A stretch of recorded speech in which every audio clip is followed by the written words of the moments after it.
Good morning. আজকের ভিডিওতে আমরা দেখব কিভাবে একটা পোর্ট্রেট আঁকতে হয়।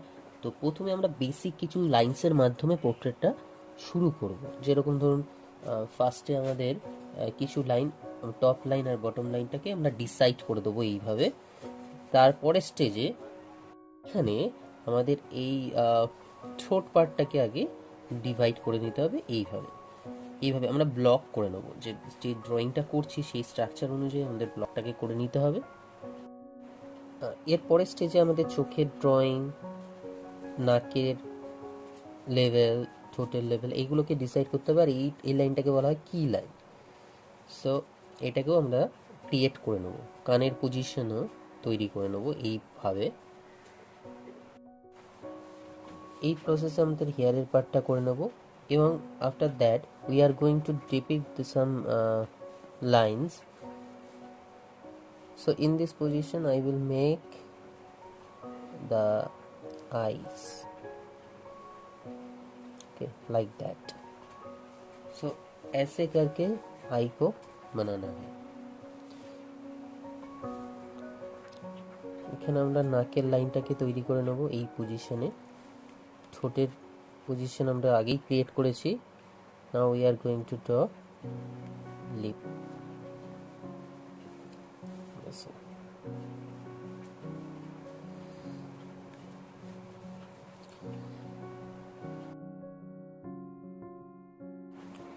এবার আমরা এই চিকে শেডিংটা দেবো। এখানে জাইগোমেটিক বোন থাকে, এই উঁচু অংশটাকে জাইগোমেটিক বোন বলে।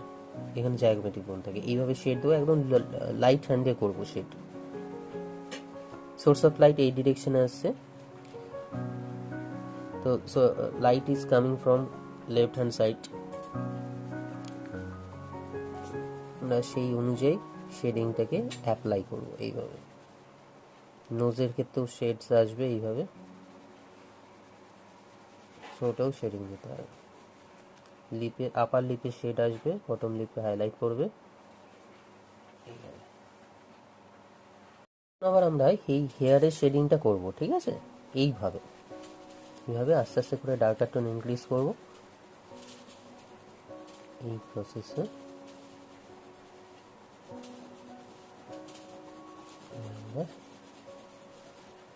এখানে আমি 10B পেন্সিল ইউজ করছি।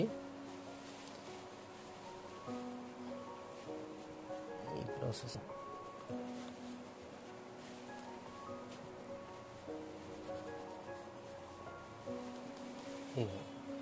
বেশি প্রেশার আমরা কিন্তু ইউজ করব না। দরকার পড়লে আমরা এটা 10B এর পরিবর্তে 12Bও ইউজ করতে পারি।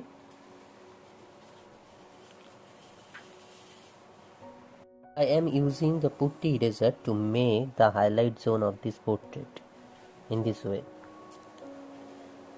So you have to follow the source of light and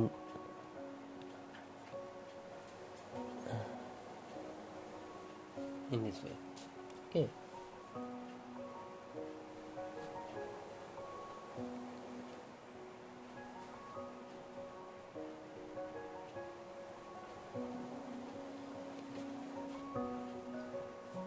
I am now erasing the darker part from the left hand side.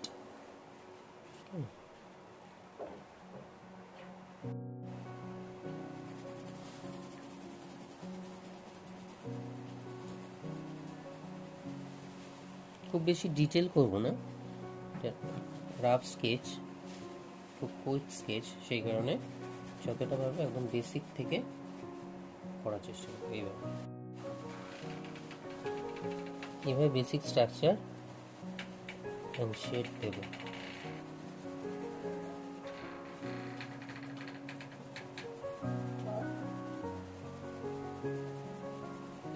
এই প্রসেস